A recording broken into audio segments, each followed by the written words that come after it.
Côte d'Ivoire, quand DJ Arafat parlait de la relation amoureuse José et Seredier. Pour plus d'informations après le générique. Avant de commencer, n'oubliez pas de vous abonner et d'activer la cloche de notification, car cela doit vous permettre de ne plus manquer nos prochaines vidéos. C'est parti.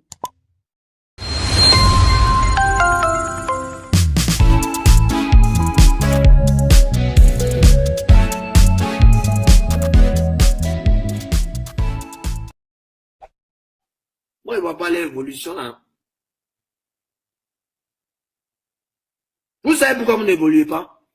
Parce que vous n'êtes pas reconnaissant. Et la reconnaissance là, elle est très importante. Donc, je reviens derrière. Carmen Sama, veuve de DJ Arafat, a réagi à l'élection de Marlène Kouassi en tant que Miss Côte d'Ivoire 2022. Visiblement, la maman de Rafna n'a pas perdu du temps pour prévenir la nouvelle reine de beauté de la Côte d'Ivoire de ce qui l'attend en matière de critiques et coups bas.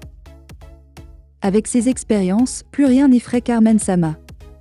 Souvent victime de critiques acerbes, l'ex de DJ Arafat a même abandonné son compte Facebook et n'est active désormais que sur Instagram, Snapchat et autres.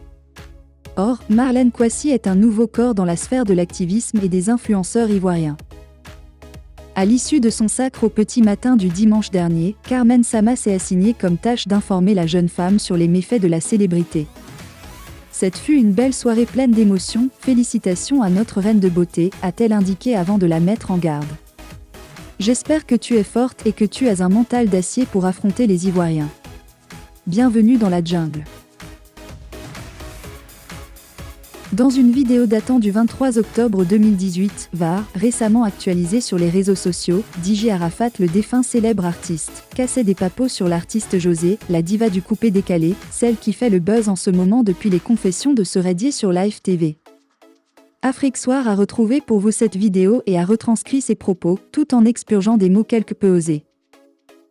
José s'est foutu de ma gueule, et le monde entier saura aujourd'hui pourquoi je l'ai attaqué, ainsi vous pourrez analyser et dire qui a raison entre elle et moi.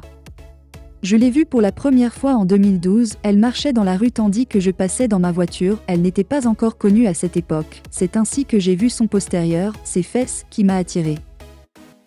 J'ai donc pris son contact et nous avons commencé à sympathiser, échange téléphonique, message, il est clair qu'en tant qu'homme, j'ai pris son contact pour soit flirter avec elle, ou pour l'épouser.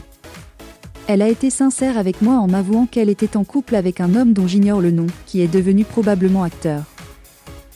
Vu qu'elle m'a fait cas de sa relation amoureuse, je me suis retirée et j'attendais patiemment dans mon coin de voir si ce dernier l'épouserait ou pas, puisque moi j'étais prêt à l'épouser, et elle le sait car je ne le lui ai pas caché. Parce que j'avoue que je l'aimais vraiment, chose qui est d'ailleurs normale car je suis un homme, je ne suis pas un homosexuel, mais puisqu'elle était en couple, je n'ai pas insisté, je l'observais jusqu'à ce qu'elle fasse des histoires avec ce dernier, des querelles qui débouchent sur une rupture. Après cette séparation, j'ai retenté une autre approche, et tout se passait bien entre nous. Nous avions commencé à nous fréquenter, nous étions vraiment proches, on se faisait des câlins et plein d'autres choses, un beau matin tandis que nous étions ensemble, son téléphone se mit à sonner, c'était le footballeur Seredier qui appelait. Je lui pose alors la question de savoir pourquoi il l'appelait, vu qu'elle ne m'avait jamais parlé de lui, qui plus est un footballeur. Elle me répond en disant qu'il est juste son parrain et rien d'autre, je n'y ai rien ajouté. Les choses évoluaient relativement bien entre nous lorsqu'un jour, elle me fit savoir qu'elle avait besoin d'une voiture, et que si je tenais vraiment à elle, je devrais lui acheter une Range Rover. Chose que je refusais car notre relation était récente, ça faisait à peine 3 semaines qu'on se fréquentait.